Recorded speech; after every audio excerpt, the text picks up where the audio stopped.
So, should you? Is it worth it?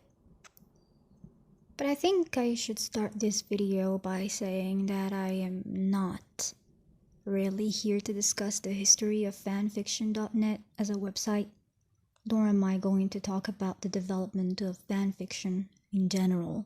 I just want to share what I gotten out of this website as it is and what it has to offer today. So please give me a bit of time out of your day and hopefully you won't regret it.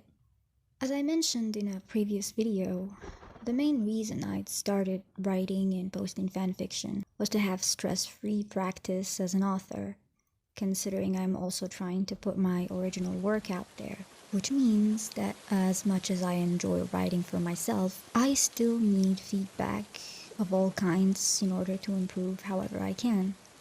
And for that, I need to build an audience that will hopefully help me with my goals. The very first platform I posted on was Wattpad, and it wasn't really an overnight success. In fact, just the opposite of that, but that's another story for another day.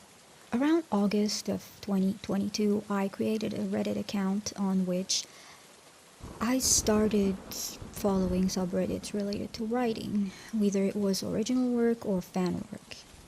That was where I'd heard about two specific platforms for the first time: Archives of Our Own and fanfiction.net. Yes, I guess that makes me very new to the fanfiction scene. So I went ahead and started a fanfiction.net account.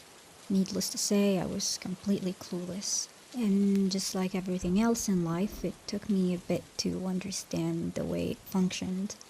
That is essentially where I got the idea for the title of this video. Is posting on fanfiction.net worth it? In order to answer that question, let us view the homepage of the website. As you can already tell, I am already logged into my account. I will not be going through the details on how to create an account or how to post a new story for today. I'll be making a separate video for that purpose later on. As I said before, I'm already logged in, and as you can see, the website is not suggesting any stories for me to read on the homepage. Instead, you see here the fanfiction section, which lists the type of media that authors write about, and then right underneath it, the crossover section. Basically, where authors overlap two or multiple fandoms in one single story. Now, if we go down, we just see Twitter posts from who I assume to be the owners of this website. On the navigation menu,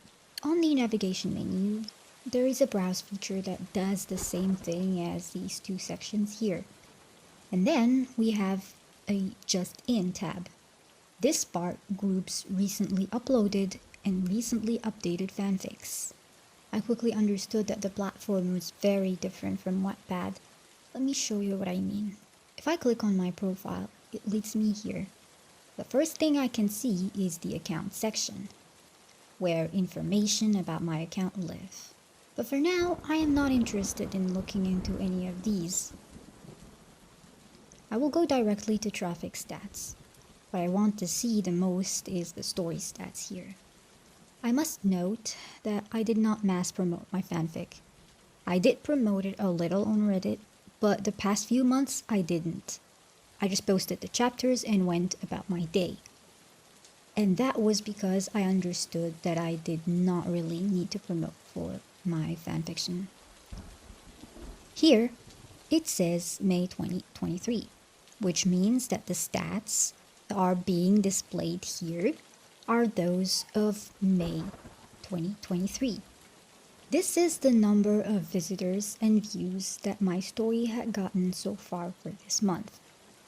We can also go back to see the stats for the previous months. It's broken down by number of visitors and viewers, by visitors depending on their countries, and by visitors and viewers per chapters. This tells me that people are reading my story, even though I am not really promoting it all that much. If we go back to the homepage now, we'll see why that is. As stated before, the website does not have an algorithm that suggests stories to readers. It works a bit like an archive where people come to search for stories from specific fandoms that they might be interested in. For example, I only posted one fanfic, and it's about the teen show titled Teen Wolf. So we click on TV, then we find the Teen Wolf page, and then we start filtering. Now, people tend to seek for works that are either completed or very recently updated for obvious reasons.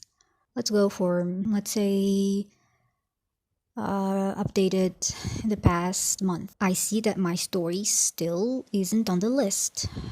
But if I look closely, that is because the site hides M-rated works by default. So if you want to read them, you have to select them manually. And voila, that is my story. The point I am trying to make is every story has a chance to be discovered. Well, depending on how active the fandom it's written for is. This really helps new authors like me. Sure, I'm not being crushed under the weight of the overflowing reviews here, but I still gotten 2 and a few followers. I understood that stories in the general genre don't have many vocal readers, and I made peace with that. But for someone like me, literally at the door of this field, this is really good. It lets me see that people are not only clicking, but also coming back to read more chapters. And considering the way I went about structuring my fanfiction, it's safe to say that I'm more than grateful for what I got. Now, I heard that not all types of works are accepted on the platform, and I have not really researched that aspect. But I will be making more videos about this platform later on as a guide, so I may talk about that side of things. But in the meantime, should authors like me, who are looking for some feedback or general idea of what people think of their writing, post their fanfiction on there, I'd say yes. I'd say they should go for it. I think I have gone over everything that I wanted to touch upon in this video. In the next one, I may talk about the publishing process and the first time I posted a chapter in here, the way it went and what I did wrong. But for now, I'll stop here. If you enjoyed this video, perhaps you can leave a like, or if you have questions, you may ask me. Maybe you can take a look at my other videos and see if you'll enjoy my content. I'm definitely in need for subscribers. Yeah. I hope to see you again around here. And until then, take care of yourselves and have a great day or night. And bye-bye.